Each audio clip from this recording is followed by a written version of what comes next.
Olá pessoal, tudo bem? Eu espero que vocês estejam todos bem e com saúde. A tia está trazendo mais uma videoaula, né, para a gente revisar os conteúdos. Nós sabemos que a próxima semana vão acontecer as avaliações, né, e eu estou trazendo uma videoaula para revisar os conteúdos que a gente já estudou. O primeiro conteúdo que eu vou revisar aqui é operações básicas, né, que é adição, subtração, multiplicação e divisão. Estou trazendo os termos de cada um, né? Na adição, a soma dos números a gente chama de parcela e o resultado chamamos de soma ou total. Na subtração, nós chamamos, né, diminuindo, subtraindo. E o resultado a gente chama de resto ou diferença. Os termos da multiplicação a gente chama multiplicando, multiplicador, né, e o resultado de produto. E na divisão, nós temos o dividendo, divisor, o quociente e o resto. Vamos revisar também o valor posicional, né, eu trouxe um exemplo aí do Cascão. Aí diz assim, observe o número que Cascão escreveu. Qual é o valor posicional de cada algarismo que Cascão utilizou para escrever esse número? Né, 297. O 7, ele está na ordem da unidade, né? Então, o valor dele é 7. O 9 está na ordem da dezena, então ele vale 90. E o 2 está na ordem da centena, ele vale 200. Vamos revisar também composição e decomposição. Composição é quando você forma um número que você junta.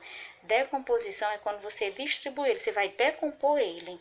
É como se você soltasse. Aí eu trouxe um exemplo aí, ó. A composição do número 1269. Aí eu vou e faço a decomposição. Aí como é que fica? Fica 1000 mais 200 mais 60 e mais 9. Trouxe outro exemplo. Tem 3.111. Eu tenho a composição do número. Aí como é que eu vou decompor, tio? Aí fica 3.000 mais 100 mais 10 e mais 1. Temos também o antecessor e sucessor. A gente sabe que o antecessor é o que vem antes, né? E o sucessor é o que vem depois. Aí diz assim, quem vem antes e depois? Aí eu coloquei um exemplo aí bem simples, o 6. O 5 a gente chama de antecessor porque ele vem antes do 6. E o 7 a gente chama de sucessor porque ele vai vir depois do 6. Aí nós vamos ter também a ordem e as classes, né? Eu trouxe 3 classes, que são as mais conhecidas e as que a gente mais utiliza, né? Classe das unidades simples, classe das milhares e classe dos milhões. Nós sabemos que cada classe é formada por 3 ordens, né? Que é a ordem da unidade, dezena e centena. Eu coloquei até o significado aí, ó. O U significa unidade, o D significa dezena e o C significa centena. Aí eu coloquei 3 classes, então eu vou ter quantas ordens ao todo nas 3 classes? Aí tem a distribuição, ó.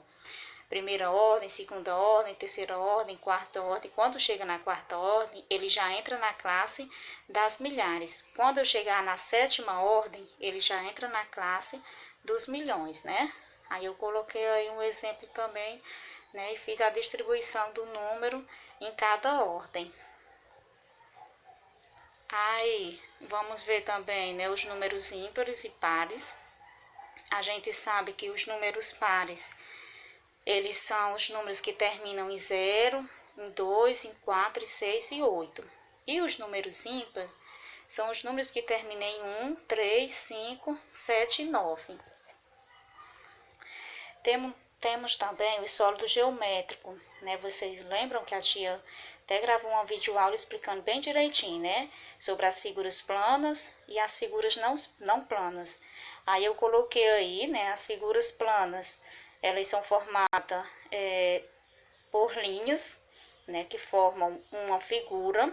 Por exemplo, eu tenho triângulo, eu tenho quadrado, tenho círculo e tenho trapézio. Já as figuras não planas, elas são as figuras que são formadas por figuras planas.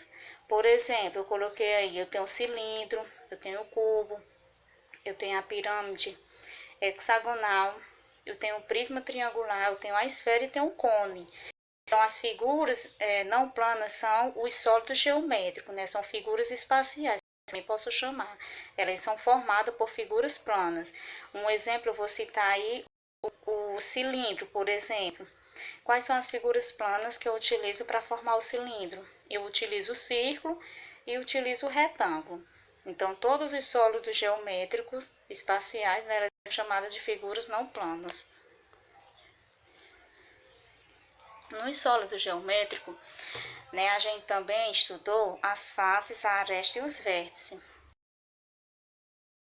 O cubo, né, a face dele é essa parte laranja, né? O cubo vai ter 6 faces. Aí eu trouxe a aresta, são as linhas, né? As arestas que tá até pintada de azul. E trouxe os vértices, que os vértices é os pontos, né? O encontro das linhas. Se chama vértice esses pontos. Pronto, minha gente, a videoaula foi essa, né? Só uma pequena revisão dos conteúdos que vocês já estudaram. Eu espero que vocês tenham entendido.